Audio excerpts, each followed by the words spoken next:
Jack and Lily's case intertwines truth, speculation, and the ethical dilemmas of online discourse. Family members are telling untruths mixed with the truth, while the children are still missing and Daniel Martell is basking in the limelight. The more people that talk about Jack and Lily, the better it is. I don't care who they are. They can state whatever they want that isn't true. I don't care, because people are listening and Jack and Lily's name is still out there. Sergeant Chris Marshall says some of the 800 tips. You remember the tipster with the big nose tipster that knew the kids were on the reservation and all that? Oh boy. And thank you. I try not to blend all together. I think it's funny, but yeah, you remember that guy that said that the children were on the reservation and he knew exactly where they were, and he was going to their show and everybody was eating it up and he was just lying. What happened to him? Why doesn't he get some kind of, there should be some repercussions to interjecting yourself into a case with false information. RCMP have followed up on were a direct result of the true crime shows that are covering the case. He says in general, these sorts of tips can and have helped move investigations forward. My experience is that there is a big benefit, but it's like anything, there's risk and reward to anything that we do. The risk? The tips police know from the outset are false. They are nevertheless required to do their due diligence and fully investigate. Thank you. We now have to put investigators on that information, which is taking people away from potentially chasing down actual real leads that are actually, Exactly. So Durwood, you could have just led these people to the children if you knew where they were. But what? He still goes on to the channels, Durwood. All right, there's a few things I don't like about Sunny that I really liked at first, and she doesn't get good info, but it can be dramatic, right? I understand having to stream the same thing day in and day out, but okay, he goes to DTs too. All right, Irene Glenn, welcome to the Crime Crew family. Jay just subbed, new here, Jack and Lily Awareness. Thank you for being here. I appreciate you. In fact, so that's the complication that can come. But according to experts, this kind of exposure is a double-edged sword. I think it's important to remember that every single story that unfolds online, it's real people. Whitney Phillips says there are major ethical concerns with discussing such cases on platforms like YouTube. Phillips says click-based web engagement is designed to turn world events into commodified content. The attention economy. Yeah, guys, I do want to give you guys a little bit of an awareness now that I have you. When you're looking for a video to watch or an update, just be careful with what you're watching that's AI generated and what they're saying doesn't match with what it shows, because people will send me, Jay, did you see that a body was found? And I go watch the video and it's just AI generated crap that generates the pictures and they take the words and just, it's not real. So try to watch out for that. It's happening more and more on YouTube. Has long driven pop culture and news, in that the most intriguing, shocking, and upsetting information is what people respond to and engage with. But she says that can reduce victims of crime and their families into a consumable product. But Phillips says the attention economy is inescapable. And so it's up to all of us to ponder the ethics of these conversations. I believe that content producers, including everyday citizens sharing information, have a responsibility of understanding what their digital technologies might not be wanting them. Yeah, we should definitely all be held accountable for what we're saying. And if it's misinformation because we don't know and we're making assumptions, we should definitely go back and correct it. All right, watching this case since day one. What a sad, confusing case. Where's the mom? Watching from Alberta, Canada. We're all asking, where is Jack and Lily? Thank you for being part of that. To see in terms of the human impact, the human consequences. I know. If you guys haven't hit that like and share for Jack and Lily. Again, they've been missing since May 2nd, 2025. Austin says she does make money off her channel through YouTube and donations, but that's not why she's doing it.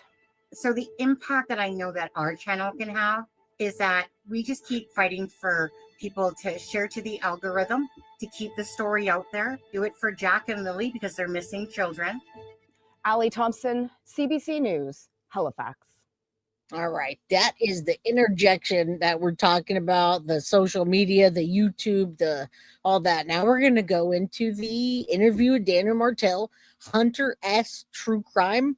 That's what I'm using. He cut it out. New interview with Daniel Martell, September 29th, 2025, Drunk Turkey Show. It's about almost 9 minutes. So let's get into that together. Thank you guys for being here. Like I said, I will timestamp everything for you so that whoever goes back to watch it, or you want to show somebody the interview or the RCMP update, whatever it may be, you can go back. I used to timestamp everything, or should I say I used to have one of my mods timestamp everything.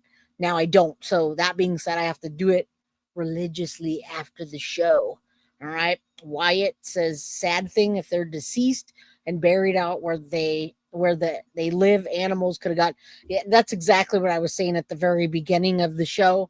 And although decomposition can still be detected if somebody moves the body or not, there also could be decomposition from other things going on out there. And the weather conditions are a big deal. All right. Gotta go. Catch up on the replay. Sad to have to go. Bye, Kit Kat. Good to see you. Come again. All right. All right. Let's listen to this guy doing an interview from his bed, by the way. What do you guys think? Does any of the ladies want to find out where he's from? Anyone want to talk to Rico Suave? All right. Let's get into it. Let's hear what he has to say. All right. So this is him interjecting himself into this case on these platforms of YouTube. What time does the search stop on the first day? The search doesn't stop on the first day. They go right through the night. Interesting. And when are you notified about a blanket? If we're referring to the blanket that was up in the tree, or All right, just well, the blanket in general. Well, let's rewind then. So there's been a lot. All right, guys. So this is really, I'd really love for the people that are still here to pay attention to this. If you've seen it, watch it again with us, and let's just look at what they're talking about. We're talking about the ripped blanket. Remember, there were two blanket pieces. One was in the trash. The other one, okay, that's what we're talking about. And yeah, Michelle, you sure you don't want me to get in touch with Daniel for you?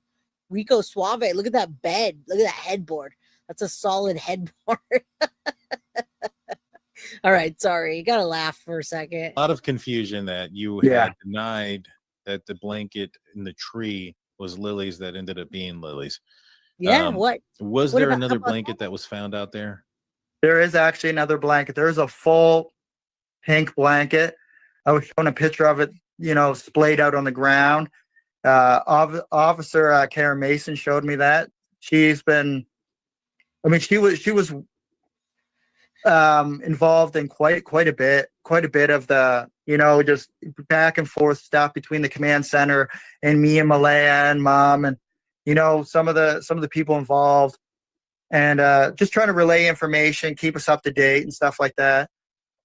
And this pink blanket that this guy knows everything and he has an answer for everything. The chief's mom says, high as hell. Tammy says, oh my God, I thought he was a horse. It was a horse barn. Is that his room? Wow, could not figure it out for the life of me. The nose touches Rico Suave, in my opinion. was it something that they found close to the house or? I'm not sure the location where it was found. There was a pink blanket. There was a water bottle. There was a children's T-shirt, and there may have been a sock or socks too, showing me as well. But none of them belonged to Lily's, right? I mean, none of them were Lily's. None of them were Jack's. Do you know if all those items were found at the same place, or were they found throughout? I'm not sure where they were found. I was just told that, or any of these items, Lily and Jack's, we found them during the search. Were they? Now, also, I thought I'd bring it up while we're here. There's a channel. I don't remember if that's a channel name. Uber Fubar is his name. Uber Fubar. And he reached out to me because he said he'd love to help us do analysis on this channel. Now, this guy did analysis for RCMP regarding Daniel and Malaya. I'd like to do that another day, but he literally did the analysis of them, and I haven't seen it, but he said he provided that analysis to them. I wonder how they looked at that, what they gathered, what all that information has to do. Why is it helping them? Is it what? Anyway, That's interesting that I had no idea that somebody did an analysis on them and provided it to RCMP. We've never heard that. He just keeps rubbing his face and tugging the shirt, right? They photographed together? No, they were not photographed. They were photographed individually. Okay, so most likely then they were not found together. Yeah. And around what time was this blanket, the full one that didn't belong to them? When was that one found? That was found, it would have been during the daytime. So, because I remember I was actually standing on the front deck when she brought her phone up to show me. So that would have been sometime during the day. So I'm saying between noon and 4 p.m. probably. So 4 is when they found the pink blanket that was Lily's. That was a portion of the blanket, correct? Yeah. I'm not sure on the exact time on that either. It would have to be after 4 because the school bus goes up there around 4 o'clock.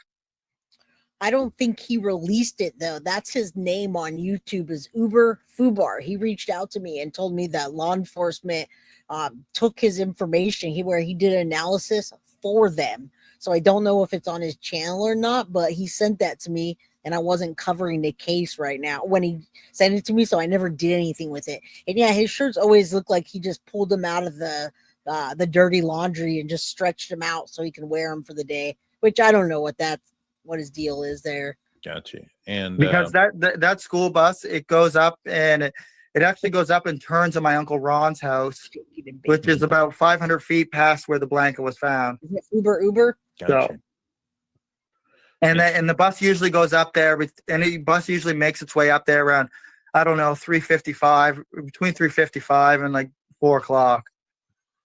And I mean, he has detailed information on the bus and when the children he looks like he's trying to be serious, but he says a lot, and why it doesn't mean a lot.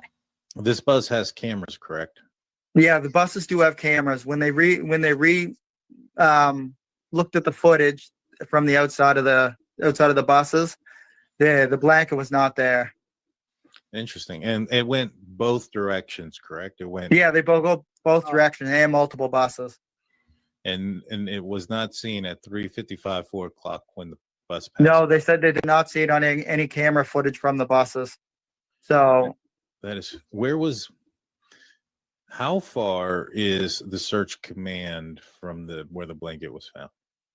All right, so that's Dan from the Drunk Turkey Show, and this was clipped from a different person right here, Hunter S. True Crime. So he clipped this out, and the original content, which I put both handles at Hunter True Crime and Drunk Turkey Show. All right. From the piece of Lily's blanket that was found in the tree, the actual command center itself. Yeah. It is okay. When you look at Lansdowne Station Road on the map,